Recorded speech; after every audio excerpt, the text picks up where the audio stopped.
Okay, so this is a trial run for going live. This is what it'll be like, because I'm actually going to continue doing things while I'm talking. Yay! Because I'm alive. Just kidding. Anyway,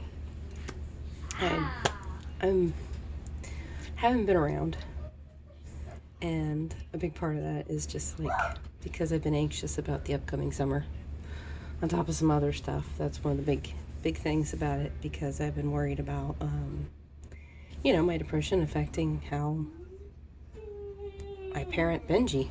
Making sure he gets out and gets that time outside that he needs, and doing projects and all that other fun stuff that depression keeps us from doing. Stops us, however you want to put that. So I've been really kind of worried about the upcoming summer until this morning, when I spoke to a friend of mine who also has some depression stuff, and pretty much we found ourselves in the same boat, and kind of made an agreement that we'd try and keep each other from falling into that rut. When she's having a bad day, I help her out. I'm having a bad day, she helps me out. That kind of thing. Of course, it's not a perfect fix. We both agreed with that, but it's a start, right? Right. Okay.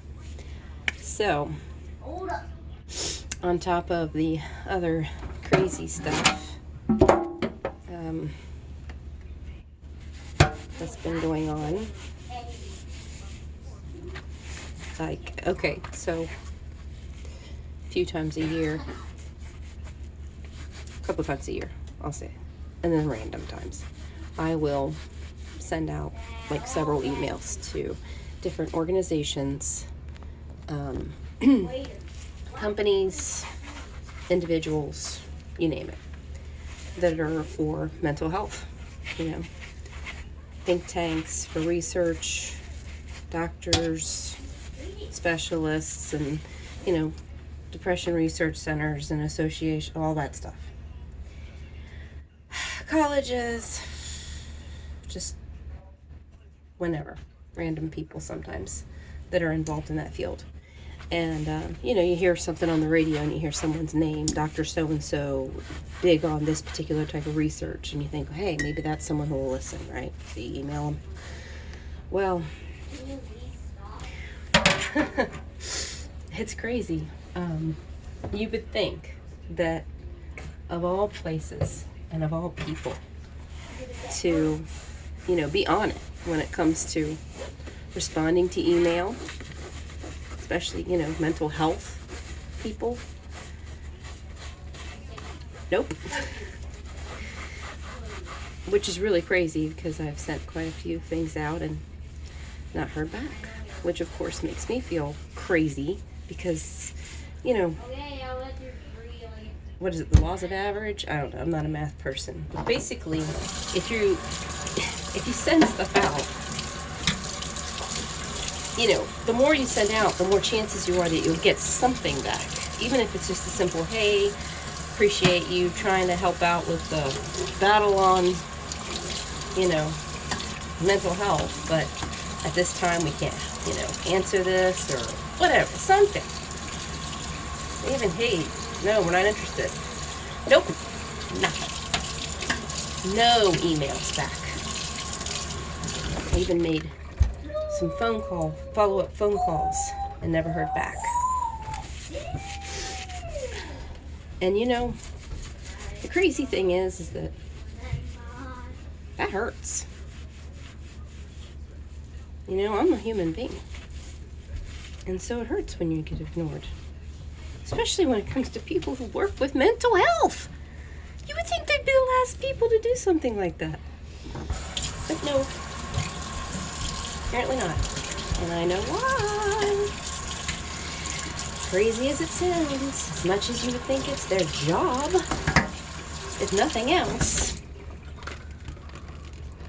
they have somebody that they, pay to look at their emails, right? I'm sure. Something. So, yeah, you would think that would be a requirement. But no. And why? Well, let's break it down, people. Same way we did with me. Do I have any kind of legal standing? Like, am I a doctor or some kind of person in that field, an authority of some sort that they need to respond to me? Nope. So then that's why. That's why they don't respond to me. They probably don't know what to say to it if they do even read the email.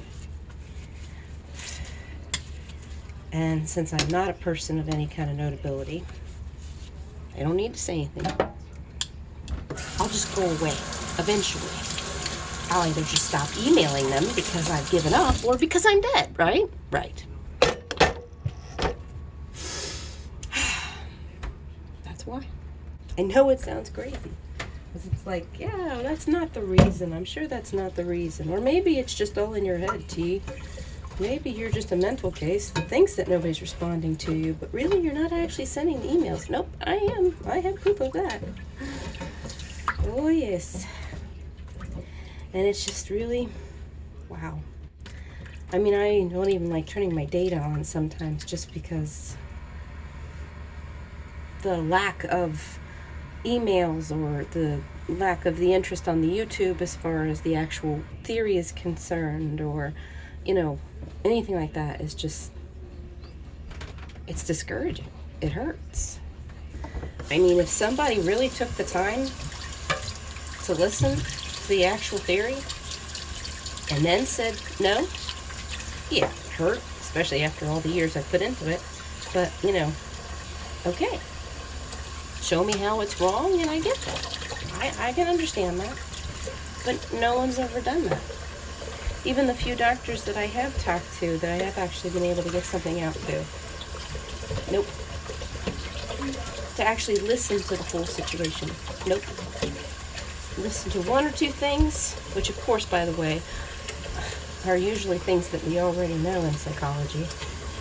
So I'm not telling them anything new, but you got to start somewhere, right? But as soon as they hear those kind of familiar words, they're like, oh yeah, we already know that. And that's it. That's the end of the conversation. And they don't take off that filter to listen any further.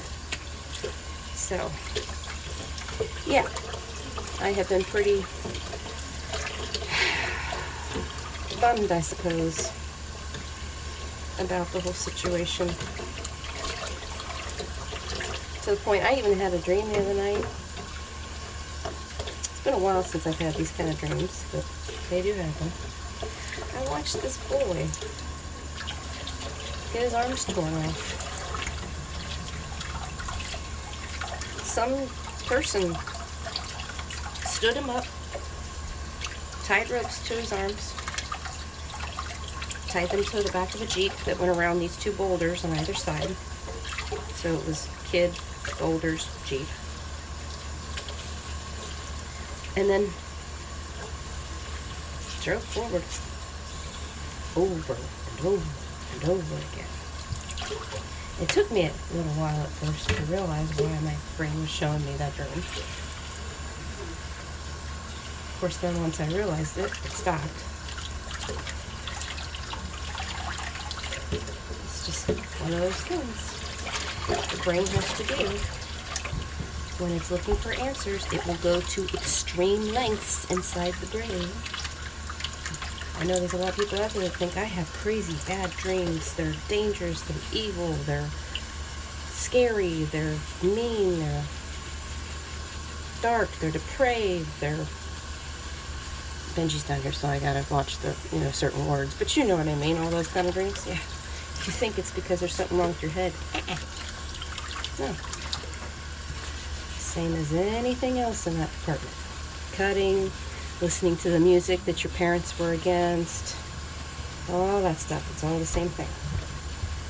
Just like when you were a kid and your brain needed to find out what was too far. What were the boundaries with mom and dad? And when they used your full name after you got in trouble, you're like, oh yeah, now I get it. Well, your brain does the same thing. The brain has to test limits too. It has to ask questions. So that's what it was doing. Asking me, yet again, in a very desperate manner, what's the next step with this theory?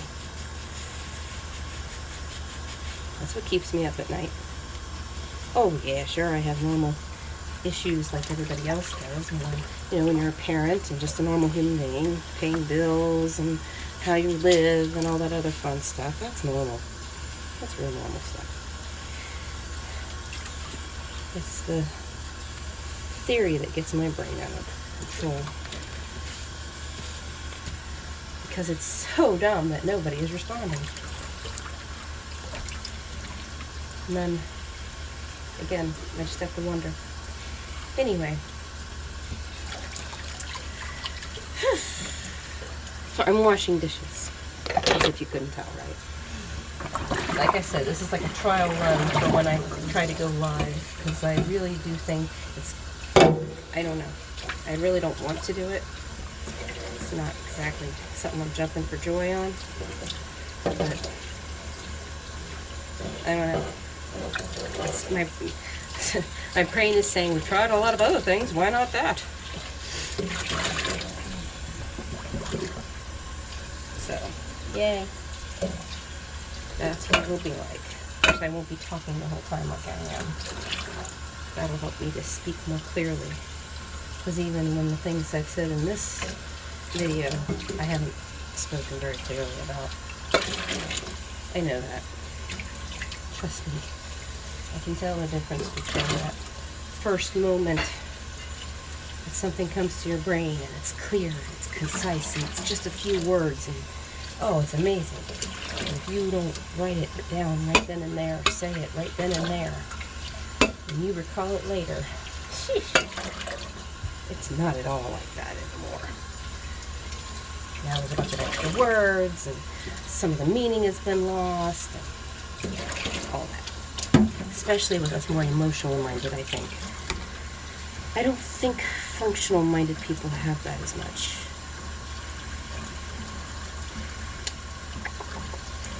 It's very possible. I don't know. I'd have to do more research, and I can't.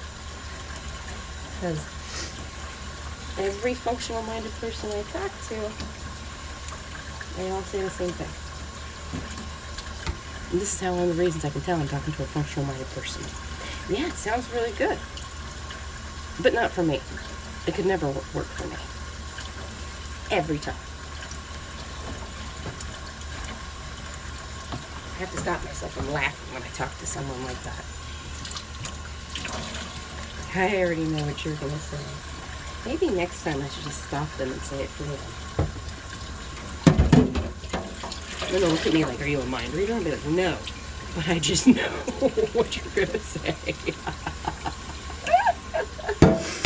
And I can see it because guess what? Seeing is believing, and that's a functional thing, right? So if you're functional minded, then unless you can see something being real, it's not. So my theory, which you can't see, can you? No. Not yet. We'll find ways though. But right now you can't. So no, of course we can't believe it. I'll find ways. When I start doing the live thing, I'll probably start doing the TV thing too. Not right away. I gotta work up to it. I'm a little leery about that. Security issues, the whole 9 yards. It's a little scary. But, gotta try. So that's kind of what I'm working on. I'm sorry I haven't gotten back to anybody. Hang on a second, Benj. We'll work on Chronos in just a minute, okay? Hang on, I'm almost done with these dishes, and then I'll put the tacos on. Okay. Okay, cool. You do one, and I'll be in a few minutes. What was I saying? Oh, yeah. So, I probably not going to respond just yet. I apologize still. I know I've probably got a few messages to respond to. Every once in a while, when I get brave, I look at the email and see if the doctors got back to me or the organizations. I see that there's notification from YouTube saying you have messages. I'm sorry I have to ignore them because I wouldn't get out of bed if I didn't ignore them.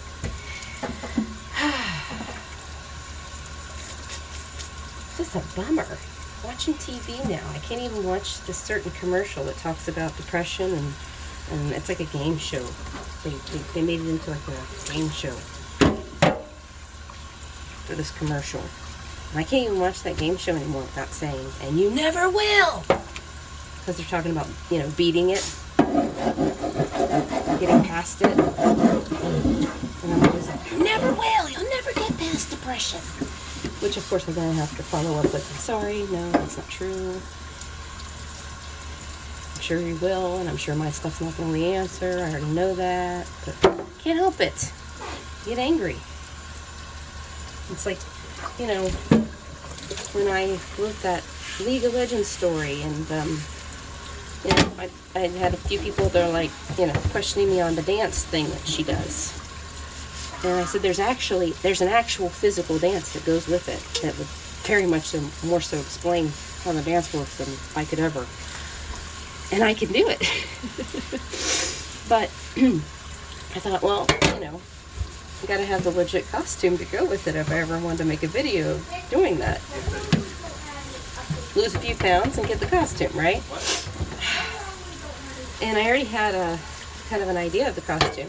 And I contacted this one designer that I Are you talking to yourself? I'm talking to a video. I'm preparing for going live. Okay, bro. Okay, bro. Yeah. My oldest. Not oldest, but one of the older. Anyway. What was I saying? The costume. Yeah. I contacted, there was this one person on YouTube that I really liked watching their little shorts of how they make clothes, you know, unique clothes and stuff. And I thought maybe they would be the person to contact about this. They, of all people, would know what kind of material and you know, all that other stuff. And maybe I'd even have them do the work. I'd, you know, hire them to do the work. And all depending. What else? You know, just trying to get out there, trying to be human and talk to other humans. Right. And I emailed them. I believe I even called. But big shocker, no answer. And now I don't watch their videos. And the sad thing is they might just be so busy that they can't even get to those emails. That might be an old phone number. Who knows? Could be all kinds of what ifs. But my brain has made a determination. Not me. I actually get sad when I see that there's new videos out and my brain won't let me watch them. Every once in a while I can click on it. But not like I used to be able to. So it's a little sad. But I understand where my brain's coming from. It feels wronged. I put myself out there and you kicked me. You didn't kick me, but you get what I mean. You know how it feels. No, a person doesn't literally kick you, but you know what that feels like when somebody just ignores you. Like, you're not a person. You don't have feelings. You reach out to someone and then nobody reaches back. Like, you have to question your own mental sanity. Like, do I even exist? Maybe I don't. Trust me, I have quite a few times. Because when you've contacted as many people and places as I have, and it's just nothing.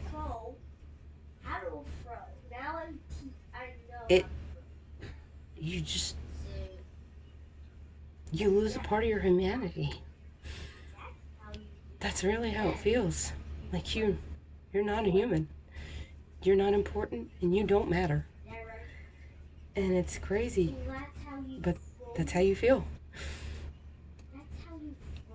And it took a while. I mean, it's been like, I think almost a couple years now since I first emailed that closed person. And it wasn't until like a month or so ago, I think, I actually was able to click up one of the videos. Before that, nope. That's what happens sometimes, though. Even when we know that something's possibly not someone's fault, we still just shut down to them. I know why that happens. Psychology knows one side of why that happens. I know the other side. I even said that in the email that I sent to those mental health places. Like, I get it. Psychology's got one part of that answer, but I've got the other. I've got the parts you guys have been missing. Let's do this. Let's figure this out if that's true. And nope. Why should they? Who am I? Am I Dr. Tea Leaves? Nope. Well then. And unfortunately, I know that I'm not the best at wording this stuff. When I don't have something specific to work with, I'm not. Oh, yeah. And of course, sometimes even when I am good at wording it, it's just sometimes gets caught up because am I legally correct? No. Well, we don't. If it's I don't know, then it's no. So the brain tries to stop me. You know, it's like when you see people, you've seen it out in the real world. Someone goes to hug another person, and their arms just flow around that other person. And you think, oh, that's a pretty natural looking hug. And then you've also seen the other side where someone either has gone to hug somebody or been the huggy, I don't know, whatever. Either way, but it's almost robotic looking. Not robotic, but at the same time, yeah, kind of like they don't want to, but they do. Like, it just looks a little odd to you. Like something's off. And whereas everybody else is saying, oh, well, that's just something off about that hug. I'm sitting there going, I know why they are hugging like that. I know precisely why they're hugging like that. Because it's like, imagine it like inside your brain at that moment. I need to hug this person. But I don't want to. But I need to. But I don't want to. But I need to. But I don't want to. That's kind of what it looks like, right? Right. Well, it's actually reversed, though. It's actually more like, not always, of course, I can't speak for every situation out there, but just generally speaking, it's actually, I do want to. This person has done something nice for me, and I know that the right thing to do is to hug them. But something is stopping me. But I still want to. But it's stopping me. But I want to. But it's stopping me. See that back and forth conflict? Can you see that tug of war going on there? And that's why it kind of looks like a little bit of a tug of war when they're hugging that person or receiving a hug.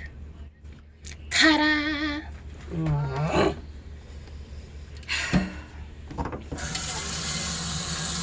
Don't worry, you only got me for another minute or so because I'm going to get the tacos going. Last day of school, right? Yeah.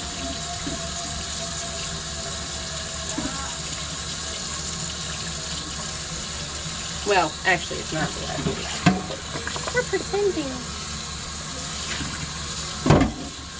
But, regardless, we're making tacos for dinner. Because that's what the binge wants. So that's what we're making. So, yeah. Anyway.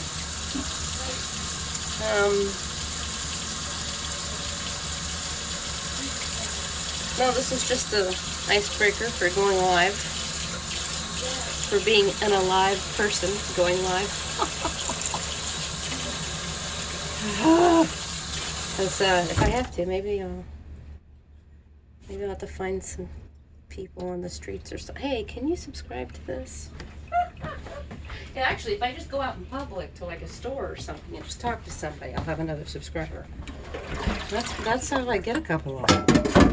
I went to a home improvement store one day during Christmas. Met some woman. She's like, I don't have problems necessarily, but my sister, nobody understands her.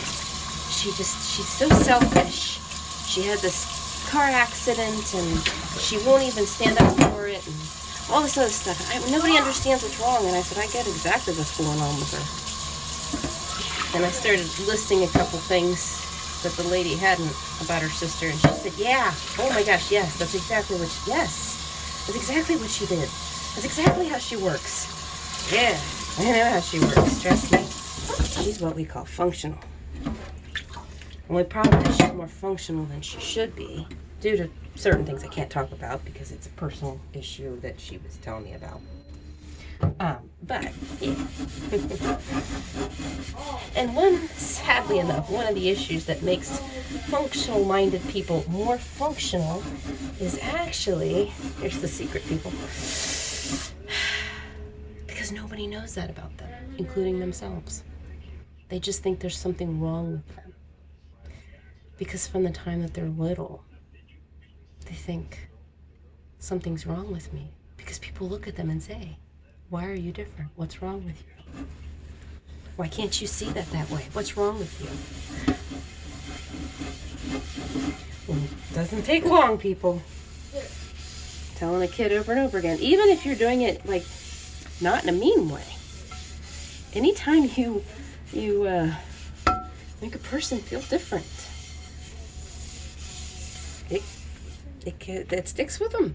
Now, does it stay with them? Sometimes not. It all depends. Who was I looking at? Oh, Howie Mandel. He just made some commercials for OCD. Which, those are the next people I'm actually going to contact. That's going to be real fun. But, the funny thing is, even though he says the sandfly was the beginning of stuff, and that could very well be it. I'm not going to argue with that, you know. I get a feeling there's something else. I get a feeling that the sandfly causing the mysophobia, the germophobia, as a lot of people know it, I think that was what I call the distraction. It's a legitimate issue. But it's not the first issue. It's not what started things. I think something else started things. Yes, I'm sure that sandfly thing was very traumatic for him to go through and everything else, but I just get this feeling like there was something else. And the funny thing is I kept reading his Wikipedia. I broke down after seeing that commercial a gazillion times. And something first told me, oh, I should look that guy up. I'm like, no, because I just looked up Patrick Swayze. I figured his stuff too. I'm not going to get into that run right now. But, It's not gonna make. well, I argued with myself. I didn't want to look him up, but I finally did. Mando.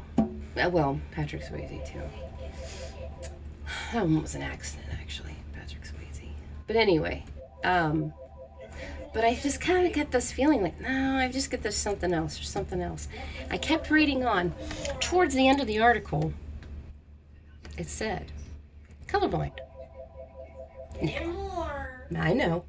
People are going to be like, that's not what started at Tea Leaves. Come on now. Well, so you have to think, when he was a little kid, how acceptable was that to be different like that? Even if in time it became a more accepted thing.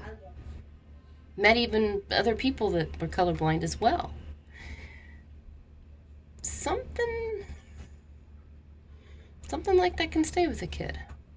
Especially if it hurts and doesn't make sense. I mean, it already doesn't make sense that other people are not colorblind. A bigger percentage of the world is not colorblind. Don't jump. So that already doesn't make sense. But if in some way it hurt, and I mean that like, I'm trying to think. It's tough because Wikipedia didn't have a whole lot of information about his actual personal past. But yeah, something that sticks with you. We think that because we grow out of things, we make sense of them somehow even, that we've gotten past it. especially as we become adults. We're like, oh, well, yeah, I had issues with that, but I'm good now. I'm past that now. Yeah. Maybe, maybe not. Because, you know, I'm trying to think of how to word this.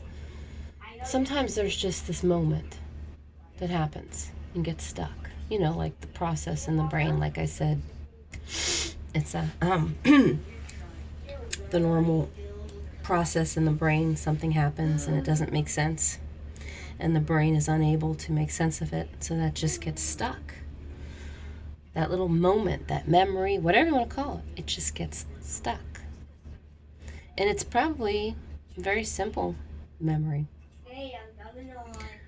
But even as we get older, as we make sense of something and get past it, we don't always have a way of communicating with our past self, right? Right. And now the way I did that regression therapy thing, when I did it on my own, I don't know how they do it, doctors and stuff, but when I did it, I know that you have to speak to the functional brain to do it. And you have to be very specific. And if that's the case, then if you don't know that's what actually caused the problem, then you're not actually asking the specific question. Your brain will sometimes give you information, again, like I said, a distraction. Because there's a reason why our brain suppresses certain things from us, like suppressing memories, changing memories. There's a reason why it does that. And because when when you were a kid and something happened and it hurt, it didn't make sense, and you weren't able to handle it at that time mentally. So the brain did away with it. You hid it, whatever, suppressed it, changed it. Well, just because you get older doesn't mean that your brain magically thinks that you're able to handle it. It hid it for a reason. It suppressed it for a reason.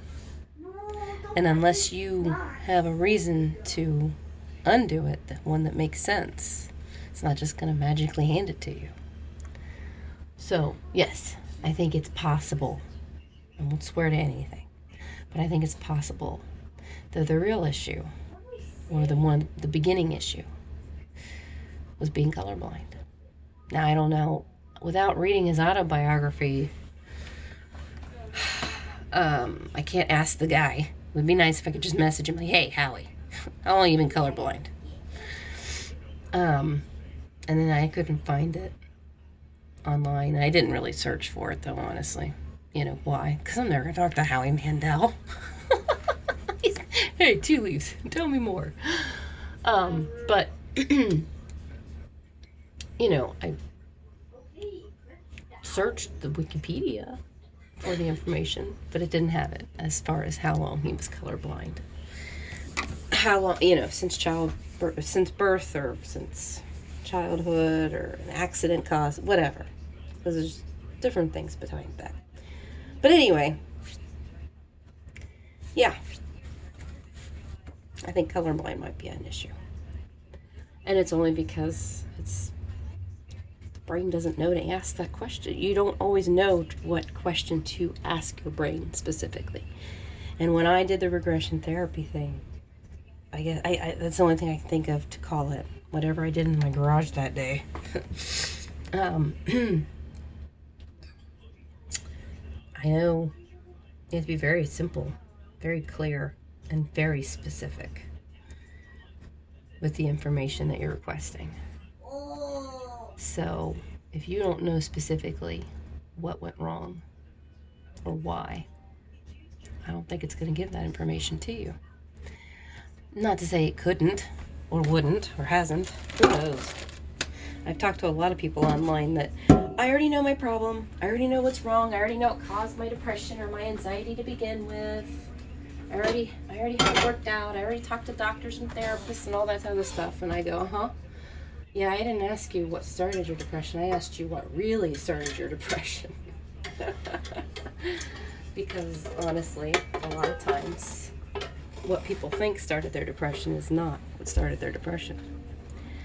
You see, when that process gets stuck in the brain like that, it doesn't just always magically cause a problem. Automatically obvious for the world or even for you to see. There's these tiny little hiccups that start it all. That's why depression, a lot of times people don't realize it until it's there.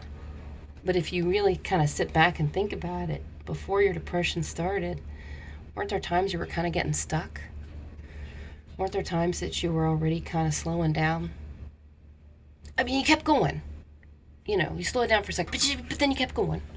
Or times where maybe you were kind of like messing up, like maybe messing up at work or in relationships or something. Just little things, little things, which, by the way, I call hiccups. Well, ta-da, there you go. That was actually the beginning of depression. No, not the beginning of, excuse me, that was not the beginning of depression, but when you were actually starting to see signs of it. But it was already there. So, I'm gonna put these tacos on, and I'm gonna go play Kronos, or Teardown. Play Teardown with Benji. So, ta-da! Talk to you later.